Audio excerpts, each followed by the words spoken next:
In this video, we're gonna take a look at how to create 2D view windows, how to create tags or layers, how to group planes, and we're gonna take an in-depth look at the general data menu. The 3D view that comes by default is the only view by default. So to create a new 2D view or any other window, we have to come to Window menu, click Open New, and the first one that we're going to create is the 2D view of this first portal frame. For that, I'm going to choose the first option, 2D view in a plane orthogonal to XYZ, and click Accept. The software, usually when we click on any tool, in the bottom left corner, it will appear the commands that we have to follow for that tool. In this case, it says select 2 lines to define a plane. So we're going to choose this bottom line first, and then we're going to choose this other line as the second line, and we're gonna title this window 1 and click Accept. So here on screen we now see the 2D view that we have just created. We can come back to the 3D in different ways. If we come here to select window, we can choose which window we want in the work area. We can also use these tools of previous, next, and see both windows at the same time. This time we're going to create another 2D view, and we click in Open New, and we're going to create the 2D view of the plane of the roof. So this time, since the roof is sloped, we're not going to choose orthogonal to any axis. Instead, we're going to choose 2D view of a plane, and we're gonna click Accept. We're going to rotate the view a little bit so that the tallest part is on the left, and we're going to choose this first node, this second node, and now this other node as the third point that forms the plane, and we're going to name this view Roof. And this is how you create different 2D views and how you can change between them. Coming back to the 3D view in the work area, now it's time for us to create tags.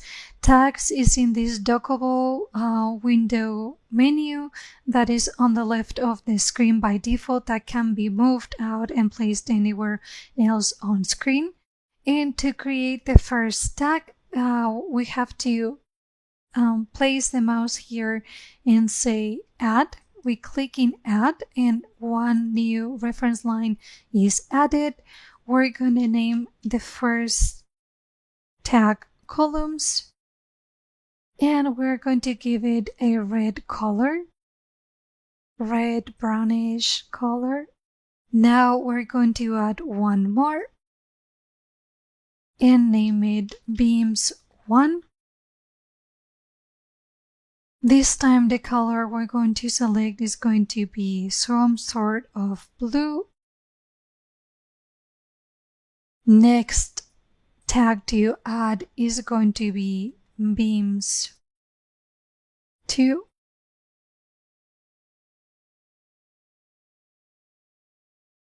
And we're going to give this layer a purple shade. One more layer, this time there it's going to be called Braces, and we're going to select some shade of gray. And last, we're going to name this other tag Beams, and number 3, and the color is going to be green.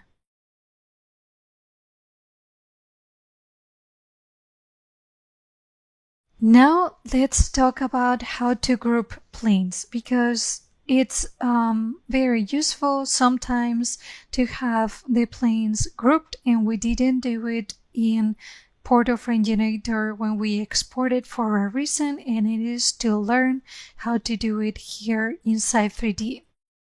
For that, we come to the geometry menu and we click in planes, and there's a option to group planes.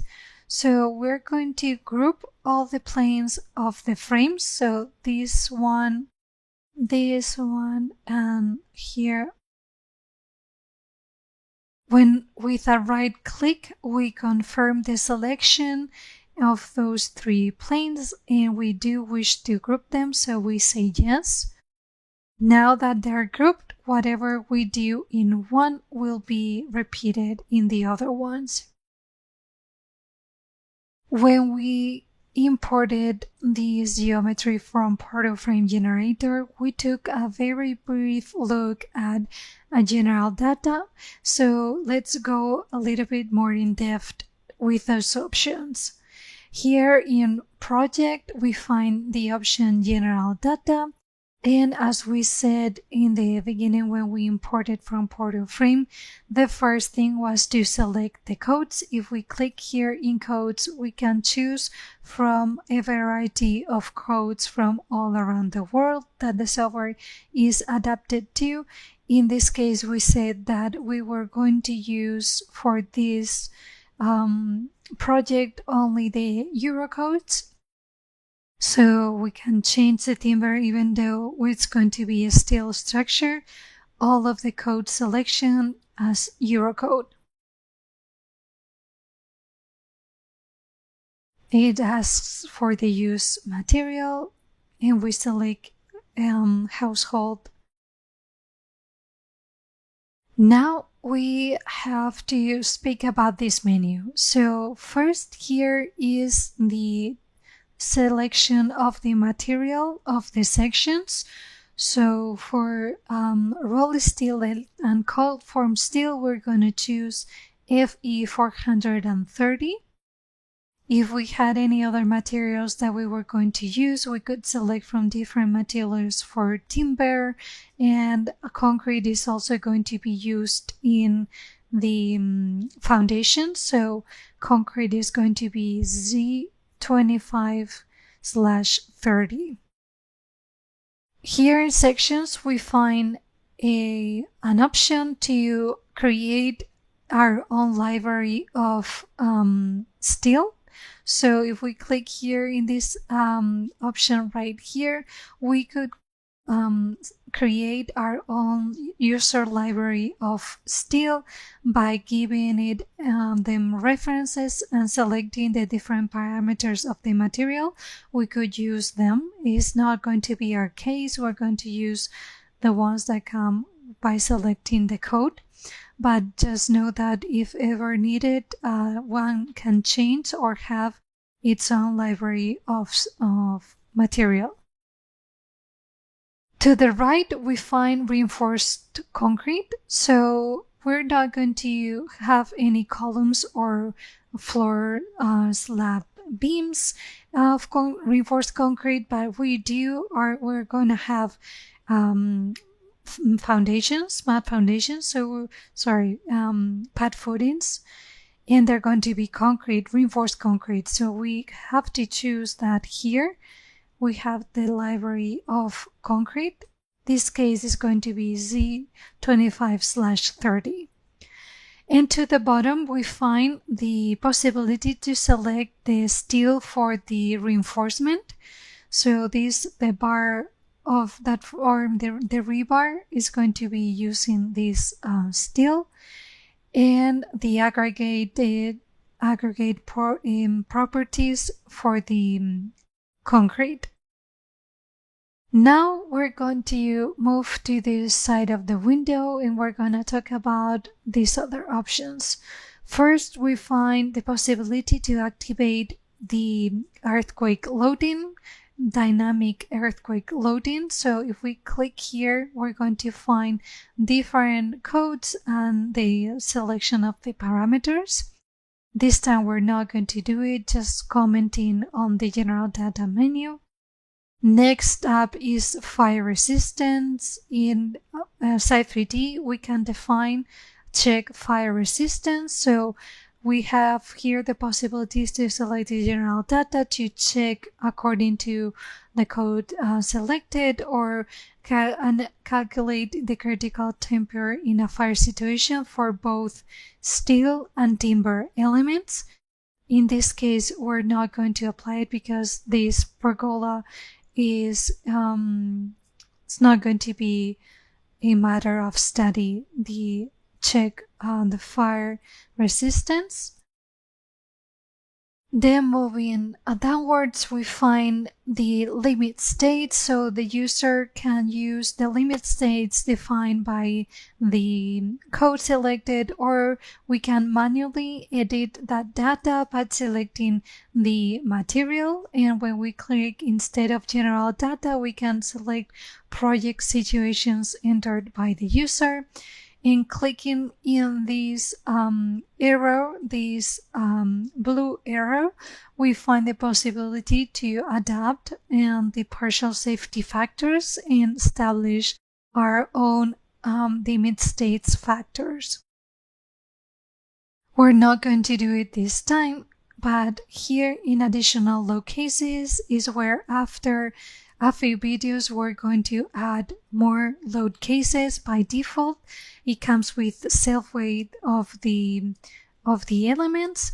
We have two wind loads as we saw from portal frame generator, suction and pressure in the roof, and a snow load case as we said in portal frame generator.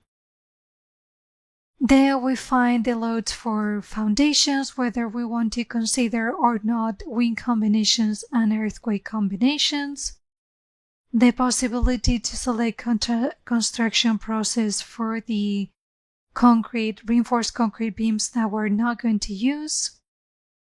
And then this part of options, we find the reinforcement tables. So the software is able to automatically design the reinforcement for columns, beams, foundations, and it's able to design joints.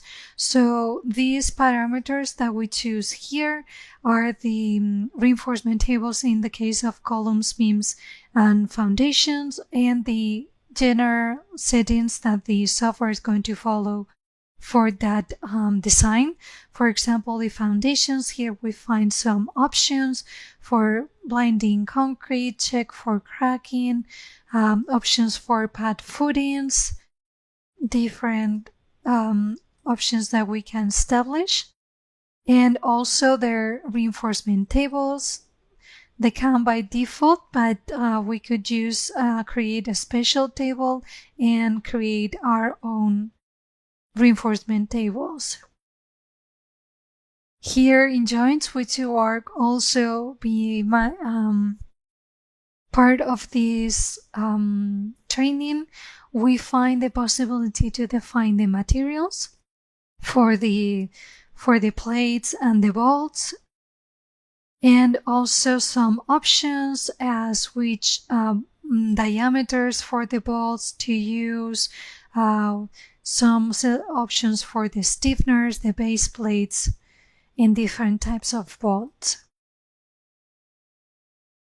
Then we find here to the right foundation soil. So whenever we are establishing the foundation, we can set the allowable soil bearing pressures in the pad footings.